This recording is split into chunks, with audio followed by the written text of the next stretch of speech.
Hi friends, welcome to my channel Dipali cheating and creativity. তোমরা সবাই কেমন আছো? নিশ্চয়ই ভালো আছো, আমিও মোটামুটি আছি। তো দেখো, এখানে আমি 4টে ডিম সেদ্ধ করে নিয়েছি। এবারে আজকে একটা ডিমের একদম ইউনিক নতুন রেসিপি আমি তোমাদের বানিয়ে দেখাবো। মানে আমিও নতুনই বানিয়েছি, তাই তোমাদের বলছি একদম নতুন রেসিপি বা ইউনিক রেসিপি যাকে বলে। আর খেতে দুর্দান্ত হয়েছিল। আমি যেহেতু পরে ভয়েস দিচ্ছি তাই বলে দিচ্ছি, যে খেয়েছে তারাই বলেছে খুবই ভালো হয়েছে, মানে তোমাদের দাদাভাই আর মেয়ে। কিন্তু ওদের খাওয়াটা আমি তোমাদের দেখাতে পারিনি, কিন্তু ওরা প্রচণ্ড প্রশংসা করেছে এবং খুব সুন্দর টেস্ট হয়েছিল বলেছে। অতএব তোমরা একবার রান্না করে খেয়ে দেখো, তোমাদেরও খুব ভালো লাগবে।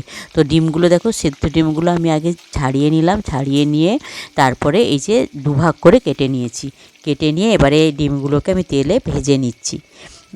আর এই সময় বলে রাখি, পুরনো বন্ধুদের অসংখ্য ধন্যবাদ, তোমরা আমার সঙ্গে আছো, তোমরা এইভাবে আমার সঙ্গে থেকো, আমিও তোমাদের সঙ্গে আছি সব সময়।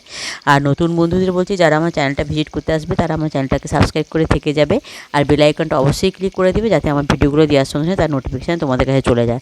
তোমরা এরকম নতুন নতুন অনেক ভালো ভালো সব রেসিপি এখানে দেখতে পাবে।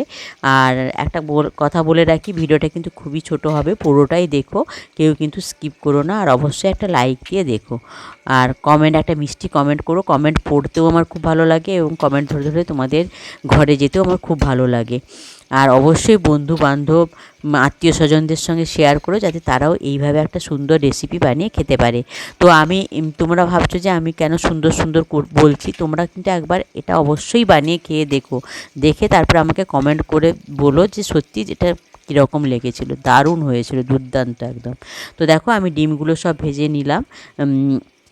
তো এখানে আমি 4টে ডিম নিয়ে নিয়েছিলাম। তো 4টে ডিমকে ভাগ করে নিয়েছি, 8টে হয়ে গেছে, দিয়ে করে নিয়েছি। এবারে আমি মূল রান্নায় চলে যাচ্ছি। তো ডিম ভাজার যা তেল ছিল তার সঙ্গে একটু তেল অ্যাড করে এবারে আমি এখানে পেঁয়াজ কুচি আর লঙ্কা চিড়ে দিয়ে দিয়েছি, কাঁচা লঙ্কা। আর দিয়ে দিলাম তোমার কি বলে আদা, আদা দিয়ে দিলাম, আদা রসুন বাটা। এবারে আমি মশলাগুলোকে খুব ভালো করে ভেজে নেব। তো এই সময় আমি একটু দেখো নুন দিয়ে দেবো, কারণ নুন দিলে না এই মশলাগুলো একটু তাড়াতাড়ি ভাজা হয়ে যাবে। তো তোমরা কিন্তু অবশ্যই দেখতে থাকো, সঙ্গে থাকো। তো দেখো, এই যে নুনটা দিয়ে দিলাম, দিয়ে এবারে এটাকে আমি ভালো করে ভেজে নেব বা কষিয়ে নেব। তো দেখো, সেটাই করছি। তোমরা কিন্তু কেউ কোথাও যেও না, ভিডিওটা কিন্তু অবশ্যই শেষ অবধি দেখো। তো দেখো, এই যে একটু জল দিয়ে দিয়েছি, কেননা মশলাটা পুড়ে যেতে পারে, জল দিয়ে তারপরে এটাকে ভাজছি। তো এই সময় আমি একটু হলুদ গুঁড়ো মশলাগুলো দিয়ে দেবো। তো বেশি মশলা আমি এখানে খুব একটা ইউজ করিনি। দেখো, হলুদ দিয়ে দিলাম, আর এবারে দিয়ে দেবো একটু লঙ্কা গুঁড়ো দিলাম, মানে এটা লাল লঙ্কার গুঁড়ো। আর দিয়ে দেবো একটু কাশ্মীরি লঙ্কার গুঁড়ো, কালারটা আসার জন্য দিয়ে দিলাম। এই গুঁড়ো মশলাই আমি অ্যাড করলাম, দিয়ে এটাকে আমি এখন ভালো করে একটু ভেজে নেব।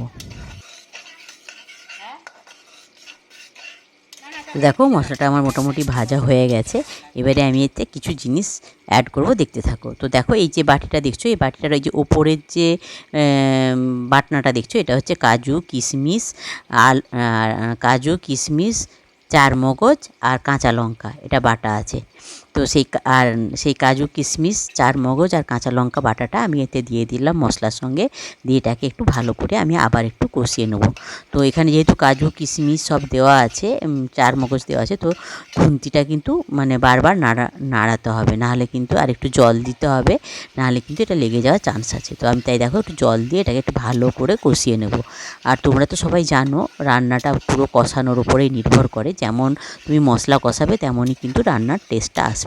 তো তাই দেখো, আমি বেশ ভালো করে এই মশলাটাকে কষিয়ে নিচ্ছি। তোমরা দেখতে থাকো, সঙ্গে থাকো।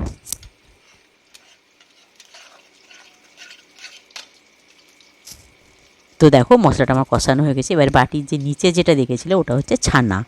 তো এটা তোমরা বলতে পারো ছানা দিয়ে ডিমের একটা ইউনিক রেসিপি, দুর্দান্ত স্বাদের। তো দেখো, সেই ছানাটা, মানে এটা কিন্তু আমি বাড়িতেই কেটে রাখা ছানা, এটা কোনো বাজার থেকে কিনে আনা নয়, আমাদের প্যাকেট দুধ আসে আমুলের, সেটাকে আমি কেটে রেখেছিলাম ছানা।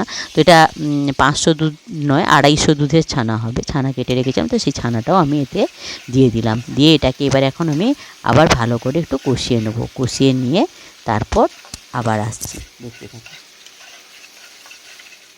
তো দেখো, আমি এবার একটু পরিমাণ মতো চিনি দিয়ে দিলাম। চিনি দিলে তরকারিটার টেস্ট খুব ভালো আসে। তো অবশ্যই তোমরা করলে কিন্তু এটা চিনি দিয়েই করো, দিলে টেস্টটা আরও বেশি ভালো লাগবে।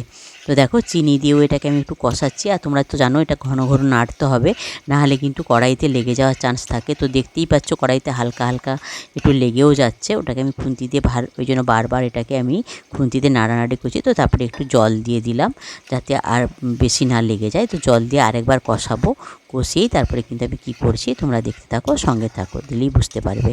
আর অবশ্যই কেউ কিন্তু স্কিপ করে দেখো না, তাহলে কিন্তু বুঝতে পারবে না। স্টেপ বাই স্টেপ না ফলো করলে কিন্তু তরকারির টেস্টটা সেইভাবে আসবে না। তো দেখো এই যে আমার কষানো প্রায় কমপ্লিট হয়ে এসছে, দেখেই বুঝতে পেরেছো তেলটা ছেড়ে দিয়েছে। আর একটু ছাড়লেই কিন্তু আমার কষানোটা কমপ্লিট হয়ে যাবে। আর ওই দিকের ওভেনে নিশ্চয়ই দেখতে পাচ্ছ ওখানে আমি না একটা বাটিতে একটু জল মানে গরম করতে দিয়ে দিয়েছি।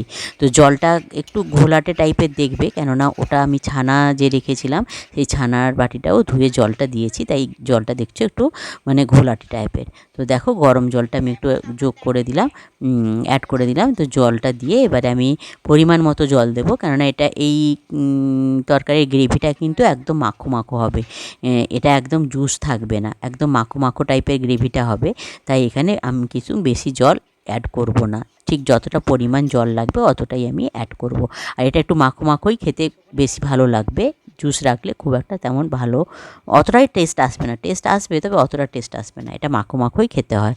তো দেখো এই যে আমি দিয়ে দিয়েছি জলটা মোটামুটি, দিয়ে এবার এটাকে আমি নাড়ছি, কেননা ছানা আর ওই বাটনাটা আছে, তো যাতে গ্রেভিটা একদম মানে কি বলবো প্লেন হয়ে যায়। তো দেখো যেই গ্রেভিটা ফুটে উঠেছে তখন আমি আস্তে আস্তে ডিমগুলো ছেড়ে দিচ্ছি। তো ডিমের কিন্তু উপরিভাগটা মানে কাটা দিকটা, যে দিকটা আমি ডিমটা কেটেছি সেই দিকটা কিন্তু ওপরে রাখতে হবে, নাহলে কিন্তু কুসুমটা বেরিয়ে যাওয়ার চান্স থাকবে। তো দেখো আমি সেইভাবেই একটা একটা করে ডিম ওই গ্রেভিটার মধ্যে দিয়ে দিচ্ছি, দিয়ে আমি এবারে কি করছি দেখো।